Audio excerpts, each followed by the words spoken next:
Estamos estudiando la pasión de Pablo y vemos lo que Dios hizo en la vida de este gran hombre, las cosas magníficas que él logró a través de su vida. Cada hombre tiene su propia revelación personal de Dios. Alguien lo ha dicho muy bien, Dios no tiene nietos. Tienes que nacer de Dios personalmente, conocerle personalmente. Y esta es una gran verdad. La revelación que Dios da al apóstol Pablo incluye dos puntos que para mí son muy destacables, y en esta lección quiero tratar sobre el primero, que es la iglesia. La iglesia, o lo que denomino llamados a ser santos. A él le encanta usar esta palabra. Llamados a ser santos. Nosotros somos el pueblo de Dios. Y esta es una de las más grandes revelaciones que Dios le dio. La revelación de la iglesia. Y digo esto porque a medida que voy estudiando el Nuevo Testamento, yo descubro que los otros apóstoles nunca entendieron esto. Ellos muy rara vez mencionan a la iglesia. De hecho, Pablo es el único que captura esta visión y se da cuenta de que la iglesia ha reemplazado a la sinagoga como la asamblea del pueblo de Dios.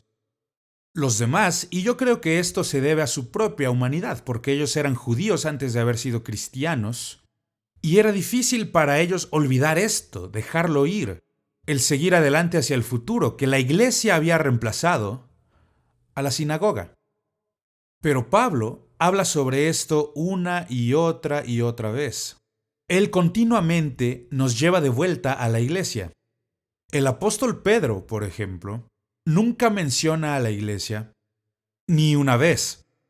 Existen dos libros, dos cartas, primera y segunda de Pedro, que Pedro dicta, y en el libro de los Hechos existen porciones de 10 sermones que Pedro predica, pero él nunca menciona a la iglesia. Vemos que Pedro habla mucho en los evangelios y de hecho encontramos que él es uno de los que más habla en estos evangelios, en su interacción con Jesús, y aún así, ni una sola vez menciona a la iglesia. Otro ejemplo es el apóstol Santiago. Santiago, autor desde luego del libro de Santiago, escribe y nos habla solamente una vez sobre la iglesia. Y es ahí donde dice, ¿está alguno enfermo entre vosotros? Llame a los ancianos, iglesia, y oren por él ungiéndole con aceite en el nombre del Señor, y la oración de fe salvará al enfermo. La única ocasión adicional en que se menciona a la iglesia es en algunas traducciones, sería en Santiago 2:2, donde en muchas de las traducciones se usa la palabra congregación, porque si en vuestra congregación entra un hombre bien vestido y demás, esa palabra no es sinónimo de iglesia, era la sinagoga. Entonces, obviamente Santiago tampoco captura este concepto. Juan, quien nos dio el Evangelio según San Juan y las 3 epístolas de Juan y que también nos dio el Apocalipsis, la única ocasión en que él habla sobre la iglesia es al comienzo de Apocalipsis. La iglesia que está en Éfeso, la iglesia que está en Esmirna, la iglesia en Pérgamo, y menciona a estas 7 iglesias, pero esta fue la única ocasión en que Juan habló sobre la iglesia. Pero Pablo habla sobre ella continuamente. Una y otra vez, él se dirige a la iglesia.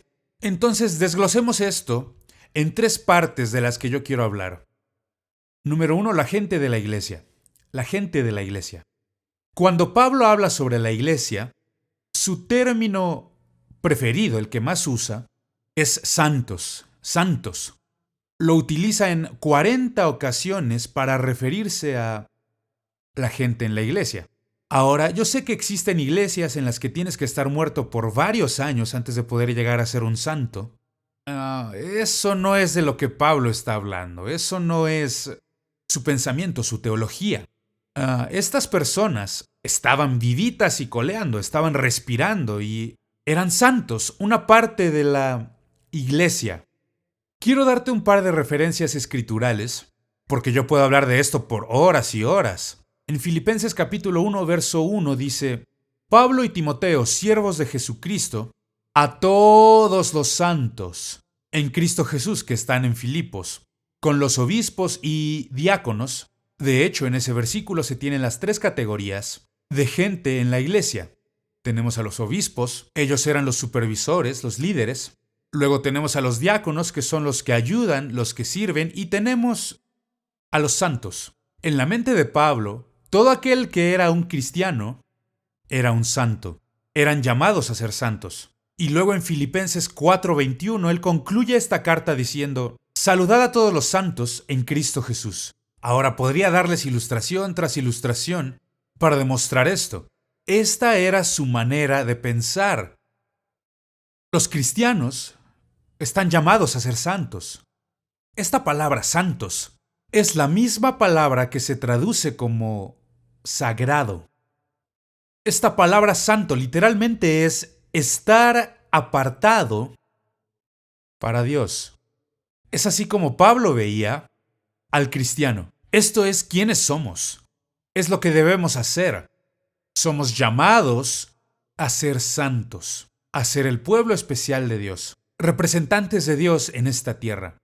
Entonces, esta es la forma en que vivimos como cristianos, siendo el pueblo dedicado de Dios. Nunca lo olvides y nunca te avergüences.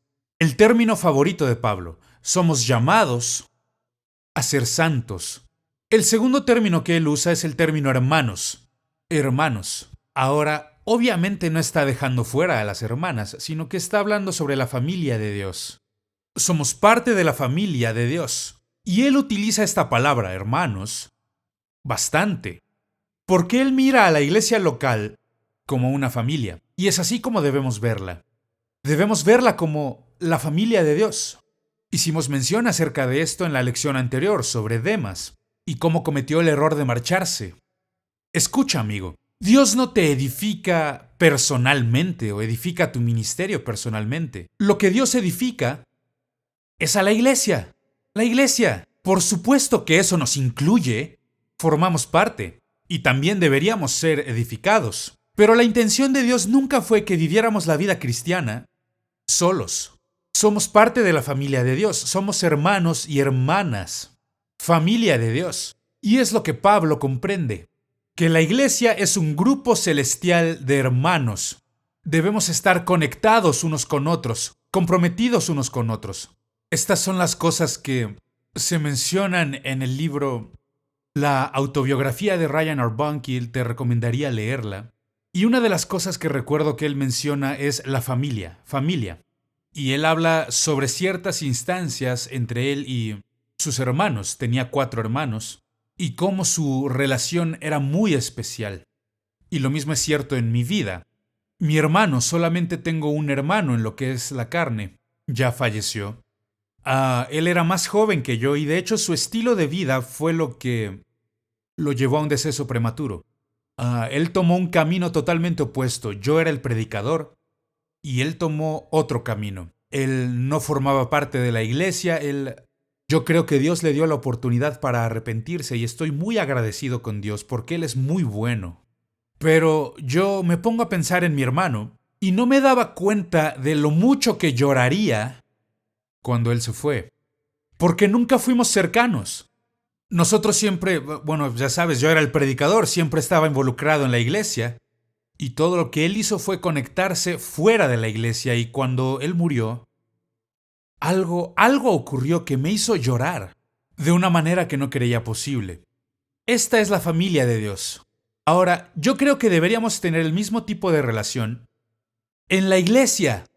Deberíamos comprometernos unos con otros. Deberíamos construir relaciones de pacto en que nos comprometemos unos con otros. De hecho, Pablo escribe en 1 Corintios 12:28, dice, Dios ha puesto, o puedes traducirlo como, Dios ha plantado en la iglesia. Y comienza a enlistarlos a todos ahí. Yo quiero formar parte de esta familia, parte de la iglesia. En Efesios 6:23 dice, paz a los hermanos y amor con fe de Dios Padre y del Señor Jesucristo. Somos hermanos y también hermanas en la familia de Dios. Comprometámonos unos con otros. La tercera cosa que Pablo ve que la iglesia es que nos ve como creyentes. No solo somos santos, hermanos y hermanas, somos creyentes. Este es su tercer término preferido que utiliza para la gente en la iglesia. Es un cambio completo y por demás positivo de las actitudes negativas que encontramos en el mundo. Vivimos en un mundo de incredulidad, pero no somos incrédulos, somos creyentes. Esto nos hace distintos, esto nos aparta de los demás. No fuimos llamados solo para ser santos, sino también para ser creyentes, para ser gente de fe. Escucha lo que dice en Romanos 4:11.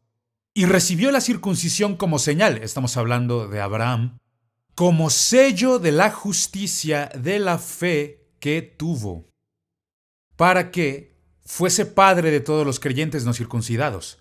Creyentes. En otras palabras, somos descendientes de el padre Abraham, porque él fue el primero en haber sido justificado por su fe. Ahora tú y yo hemos experimentado lo mismo. Tenemos justificación que solo viene por fe. Somos creyentes. No somos incrédulos o escépticos. Somos creyentes en la familia de Dios. Otra escritura con respecto a los creyentes, en 1 Tesalonicenses 1:7. De tal manera que habéis sido ejemplo a todos los de Macedonia y de Acaya que han creído. Creído. Somos creyentes, parte de la familia de Dios.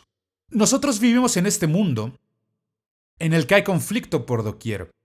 Es una guerra espiritual. Es lo que Jesús describió al decir reino contra reino, el reino de la oscuridad contra el reino de la luz. Y justamente así será por el resto de tu vida. Existirán conflictos espirituales. Y en este conflicto, ¿qué es lo que nos da la victoria? ¿Qué será lo que nos ayuda a vencer? Somos creyentes.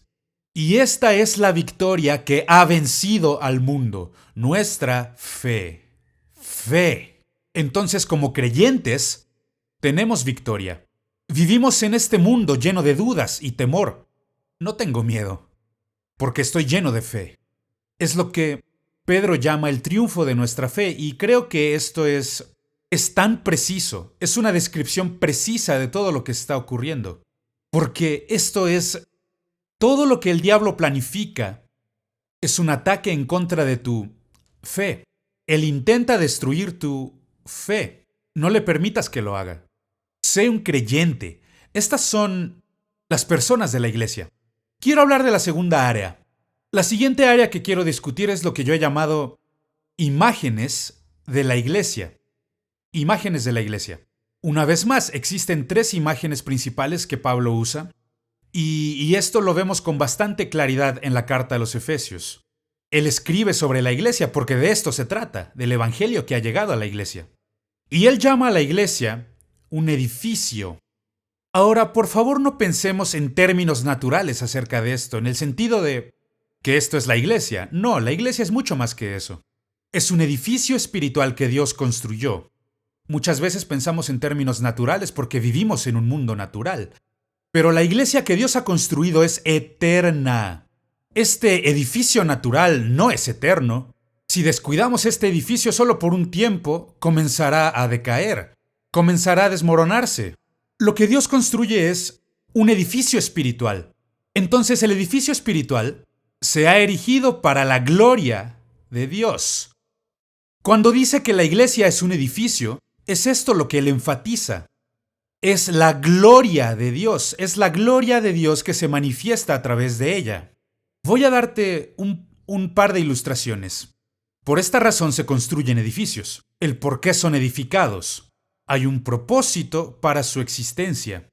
Por ejemplo, este cuarto en donde estamos ahora fue construido como un salón de clases. Fue diseñado para ayudarnos a comunicar y a enseñar. Entonces, ese es su propósito.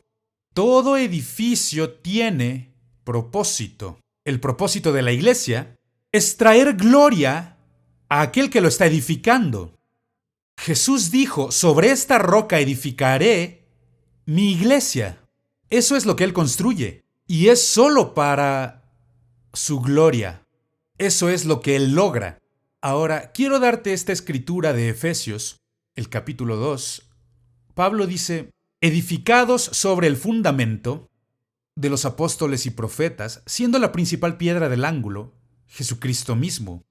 en quien todo el edificio, bien coordinado, va creciendo para ser un templo. Notemos, hay vida en este edificio. Es un templo santo que va creciendo, en quien vosotros también sois juntamente edificados para morada de Dios en el Espíritu. ¡Qué palabras tan más hermosas y poderosas! Dios nos está edificando juntamente. No solo somos gente, sino que somos parte de su gloria que es manifiesta en esta tierra. Y Él nos está poniendo a todos juntos, como dice, es un templo santo que crece, y encontramos nuestro lugar en esta morada de Dios, en el Espíritu. ¡Wow! ¡Qué poderosa verdad! Dios no vive solamente en mí, Dios vive en ti. Y como Dios vive en nosotros, somos edificados juntamente, el pueblo de Dios, como un templo, un lugar para la presencia de Dios, para que su gloria sea revelada. Entonces, cuando leemos que la iglesia es un edificio, ese es el énfasis, eso es lo que Él quiere comunicarnos, es la gloria de Dios. En Hebreos 3:3, donde dice, de hecho, y este pasaje está hablando sobre Dios, de hecho, está hablando sobre una revelación de Cristo Jesús, porque de tanto mayor gloria que Moisés es estimado digno éste, cuanto tiene mayor honra que la casa el que la hizo. La iglesia es la casa que Cristo Jesús construye y fue edificada para su gloria. Ahora, el segundo término que Pablo utiliza aquí, como una imagen de la iglesia, es un cuerpo. Un cuerpo. De nuevo, no permitas que estos conceptos te confundan, porque yo he escuchado gente que predica que Cristo es un hombre y como la iglesia es el cuerpo de Cristo, eso implica que la iglesia es masculina. No pierdas el punto. Y también he escuchado personas predicar que como la iglesia es la novia de Cristo, la iglesia es femenina. No, está intentando comunicarnos la verdad y poniéndola en términos que nosotros podamos entender. Entonces, cuando dice que la iglesia es un cuerpo, no significa que la iglesia es masculina o porque es la novia la iglesia es femenina. Nos está comunicando algo. Pablo llama a la iglesia el cuerpo de Cristo. ¿Qué está diciendo? Está enfatizando la vida que nosotros tenemos en Dios. El edificio revela la gloria de Dios. El cuerpo revela la vida. Estamos llenos de vida. Y después veremos que la novia revela el amor. El amor sería el tema de la novia de Cristo. Pero cuando menciona que la iglesia es el cuerpo de Cristo, está enfatizando la vida abundante que tenemos en Dios. Cristo es la cabeza del cuerpo que es la iglesia. Lo que debemos aprender es a funcionar juntos y a trabajar juntos, como un cuerpo, en unidad, en armonía. Y Pablo aborda perfectamente este punto en 1 de Corintios capítulo 12, cuando él identifica diversos dones y dice, somos como un cuerpo funcionando juntos. Necesitamos los ojos, las orejas, necesitamos la boca, la nariz. Necesitamos a todas las diferentes partes del cuerpo para que el cuerpo esté completo, para que la vida de Dios pueda ser revelada. Entonces, este es el énfasis cuando él dice que la iglesia es un cuerpo. Está enfatizando la vida que tenemos. 1 de Corintios 12:27 dice, vosotros pues sois el cuerpo de Cristo, y miembros en particular. ¿Ves? Nadie solo puede constituir el cuerpo. Se requiere de varios miembros para formar el cuerpo. Y es lo mismo con Cristo. Y es lo mismo en la iglesia. No estás completo por ti mismo. Yo he visto a personas que ponen su énfasis en lo incorrecto y por tanto llegan a la conclusión incorrecta. La verdad es que cualquiera puede tener lugar en el cuerpo y cada uno es importante, porque el cuerpo no estará completo sin ellos. Lo que nos está intentando enseñar es unidad, cómo trabajar juntos. Ahora, el tercer punto que veo que Pablo utiliza como una imagen de la iglesia es la novia. Y esta es quizá la más conocida porque hemos escuchado muchos sermones acerca de esto, de la iglesia siendo la novia de Cristo, y la iglesia es la novia de Cristo. Y otra vez, no cometas el error de pensar que la iglesia es femenina. Eso no es lo que él dice aquí. Él está enfatizando el amor. Amor es lo que él enfatiza. Como el edificio es la gloria, el cuerpo es la vida y la novia es el amor. La iglesia es la novia amada de Cristo. Una de las verdades más hermosas de la Escritura es que de tal manera amó Dios al mundo. Jesús lo dijo él mismo, no hay amor más grande que el que un hombre dé su vida por sus amigos. Eso es lo que costó redimirnos. Y otra vez, no cometas el error de pensar en masculino o femenino, eso no es lo que él está diciendo. Nos comunica la verdad de que Dios es más grande. Él creó al hombre, pero el hombre no está completo en sí mismo, así que creó a la mujer. Y esta es la única forma en que esto puede representarse, porque el hombre en sí mismo representa una parte de Dios, un lado de Dios, y la mujer representa otra parte de Dios, otro lado de Dios. Y Dios está por encima de esto. Él no es ni masculino ni femenino, Él creó ambos. Ambos. Somos su creación. Ahora, así como la novia se guarda a sí misma para el novio, se mantiene para su esposo en pureza, esa es la forma en que nosotros debemos mantenernos para Cristo. Esta es la cosa que debería motivarnos continuamente en nuestra vida. Yo no quiero romperle el corazón a Dios, aquel que me ama más que nadie. Es una de las cosas que he descubierto del pecado. El pecado siempre lastima a las personas que más te aman, mucho más. Siempre es así. Y es una de las razones por las que el pecado es tan terrible. Debería ser aquello que nos motive, el amor de Cristo, nuestro amor por Dios, así como la novia quiere hacer todo lo posible para agradar a su novio. Esto es de lo que Pablo está hablando en Efesios capítulo 5. Por esto, dejará el hombre a su padre y a su madre y se unirá a su mujer y los dos serán una sola carne. Y luego dice, grande es este misterio, mas yo digo esto respecto de Cristo y de la iglesia. Entonces la relación que vemos entre un buen esposo y una esposa, no hablo de una relación mala, no hablo de gente que se la pasa discutiendo. Dios no diseñó el matrimonio para estas cosas. Estoy hablando de una relación de amor entre dos, siendo uno.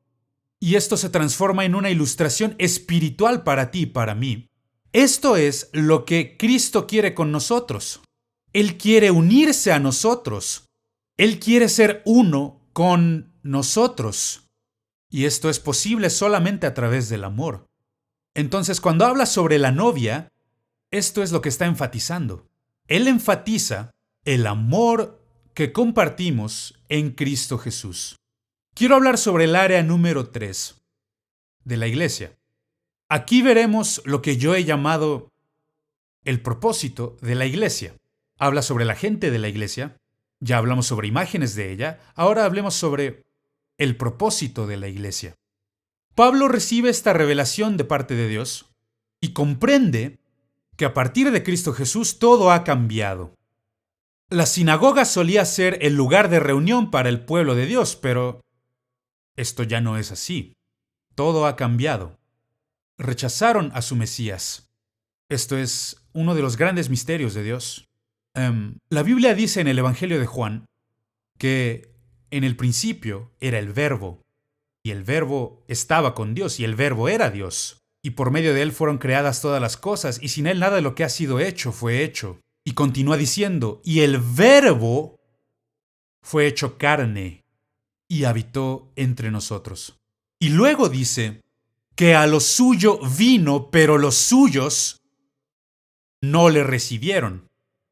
Y continúa diciendo, mas a todos los que le recibieron, a los que creen en su nombre, les dio potestad de ser hechos hijos de Dios. ¿Qué está diciendo? Está hablando de cuando Jesús viene, y se ofrece a sí mismo al pueblo judío como su Mesías, pero le rechazaron. Le crucificaron, le cerraron la puerta. Lo que ellos no sabían era que esta era una puerta giratoria. Entonces, cuando ellos cierran esta oportunidad, a lo suyo vino, y los suyos no le recibieron, esto abrió la puerta para las naciones, para los gentiles, para aquellos que no eran judíos, mas a todos los que le recibieron, les dio potestad de ser hechos hijos de Dios. Y esto es lo que Pablo comprende. El propósito de Dios. Son 2 puntos para la revelación del propósito de Dios. Número 1, familia de Dios. La familia de Dios. Retornamos a ser hermanos y hermanas. Pablo entendió que esto es la iglesia local. La iglesia local es este lugar, una familia espiritual. Y quiero enfatizar esto lo más fehacientemente posible porque hay millones de personas en los Estados Unidos que están cometiendo este error. Ellos creen que Jesús es el Hijo de Dios y que la Biblia es palabra de Dios. Ellos dicen casi todas las cosas que tú y yo decimos como creyentes, excepto que piensan no tener necesidad de unirse a una iglesia local, ser parte de un grupo de oración o ser parte de una célula o cosas similares. Pero, de hecho, se ponen a discutir contigo al respecto y dicen: yo estoy en contra de la religión organizada. Bueno, claro que estoy en contra de la religión organizada, pero no hablo de eso. Estoy hablando de tener una relación con Cristo Jesús. Porque si yo tengo una relación con Cristo, entonces también tendré que tener una relación con mis hermanos y hermanas, con la familia de Dios. Y aún así hay millones de personas en los Estados Unidos que se hacen llamar cristianos, pero no creen en la iglesia. Cometen un gran error. Porque de esta manera ellos nunca llegarán a cumplir su destino solos. No puede ser. En la iglesia local es como una familia espiritual. Y el propósito es, así como en la familia natural, es decir, suplir nuestras necesidades personales. Ahí es donde alcanzamos la madurez. Gracias a Dios por la familia. Alguien dijo sobre la familia es el lugar a donde te tienen que recibir cuando llegas. Y esta frase es verdadera, quiero decir, eres parte. Y cada familia tiene lo que llamamos parientes cercanos o lejanos. Es decir, toda familia tiene esto. Hay personas con las que es un deleite estar y hay otras que nada más necesitan su espacio. Aléjate de ellos un ratito, necesitas respirar de ellos porque tienen sus propios problemas. Pero siguen siendo parte de la familia. ¿Por qué Dios haría algo así? Yo pienso que Dios nos está enseñando algo aquí en la tierra. El cómo vivir unos con otros. Como que a los cristianos les gusta mistificar todo a veces. No entiendo, hay cristianos que ya quieren irse al cielo y para pasar la eternidad con gente que no les cae bien. No. Debes enamorarte de las personas, debes entender que somos familia. Somos parte de la familia. Y esto es lo que Pablo dice. Están en la familia. Claro. El bebé sigue haciéndose en los pañales, pero sigue siendo parte de la familia. ¡Oh, sí! El abuelo está cada vez más viejo y repite todo lo que dice, pero sigue siendo parte de la familia. Es en la familia en la que crecemos y alcanzamos la madurez. Como cristianos, como creyentes, nos necesitamos uno al otro. Y esto es lo que Pablo está enfatizando aquí. El propósito de la iglesia es traer a las personas que han creído en Cristo a la madurez espiritual. El segundo punto que quiero abordar al respecto del propósito de la iglesia es el reino de Dios. Verás, la familia de Dios es la iglesia local. Toda persona debería ser miembro de la iglesia local. Conozco algunos predicadores que solo van a la iglesia cuando les toca predicar. Ese es un error grande. Si no estoy predicando voy a estar ahí, porque quiero ser parte de la familia. Todos lo necesitan, pero el reino de Dios es la iglesia mundial, es la iglesia universal. Y Pablo ve esto. No solo necesitamos la iglesia local, sino también la iglesia universal. La iglesia que está en América, la iglesia que está en África, la iglesia que está en Rusia, la iglesia que está en India, la iglesia que está en México. Necesitamos de todas ellas para completarnos. No estaremos completos en el reino de Dios sin todas ellas. Y muchas iglesias locales cometen este error. Piensan que están completas solo con su pequeña familia. Son felices con su pequeña familia. No, algo te falta. ¿Y sabes qué es? El reino de Dios. El reino de Dios es la iglesia local que está en todo el mundo, que está abrazando a Cristo. Esto conforma el reino de Dios. Y si no puedes ver esto, estás cometiendo un error terrible en la iglesia local.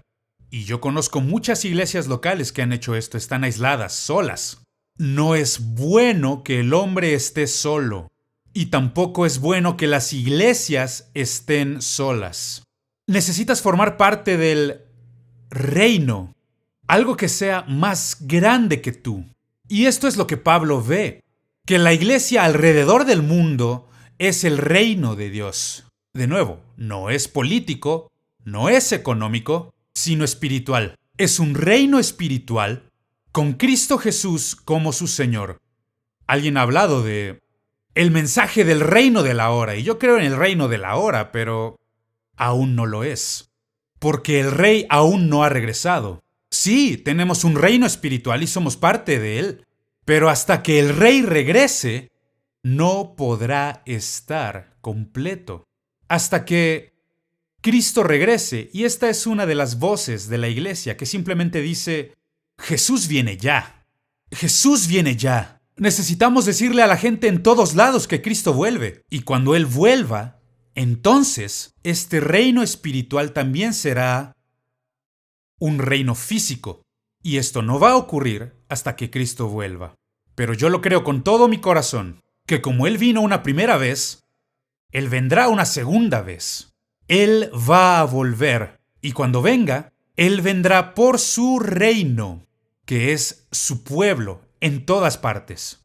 Y entonces el reino de Dios literalmente será cumplido. Yo lo creo de todo corazón, que Cristo volverá y establecerá su reino en la tierra. Quiero cerrar con estos versos de la Escritura. En Efesios capítulo 3, versículo 10, dice: el fin de todo esto, para que la multiforme sabiduría de Dios sea dada a conocer. ¿Cómo? Por la iglesia, a principados y potestades en los lugares celestiales. Es decir, Dios va a usar a la iglesia para enseñarle al diablo una lección. Mira este versículo en Efesios capítulo 3. Me encanta el versículo 20. Y aquel que es poderoso para hacer todas las cosas, mucho más abundantemente de lo que pedimos o entendemos según el poder que actúa en nosotros. Y el 21. A Él sea gloria en la iglesia, en Cristo Jesús, por todas las edades, por los siglos de los siglos. Amén. Este es el obrar de Dios en nuestro mundo. Él está edificando la iglesia, no solo aquí, sino acá, allá, en todos lados. Es su reino lo que está construyendo. Y estoy tan feliz de poder ser parte de esto. Yo creo, de todo corazón, que la obra maestra que Dios está construyendo es la iglesia. Ahora deliberadamente estoy usando una iglesia humilde. Esta es una foto de África. Pero no importa cómo se vea el edificio físicamente. La iglesia que Dios construye es un cuerpo espiritual, una familia. Y es un cuerpo. Es la novia de Cristo. Es hermoso y he visto la transformación que toma lugar en sus vidas. Lo que el mundo no puede hacer por ellos, lo que el gobierno no puede hacer por ellos, Dios lo está haciendo por ellos, a través de la iglesia. Es su obra maestra y estoy tan feliz de poder ser parte de esto. Entonces, Pablo dice, fuimos llamados a ser santos. Vivamos conforme al llamado de Dios sobre nuestras vidas y encontrar nuestro lugar en la iglesia, la casa que Dios construye.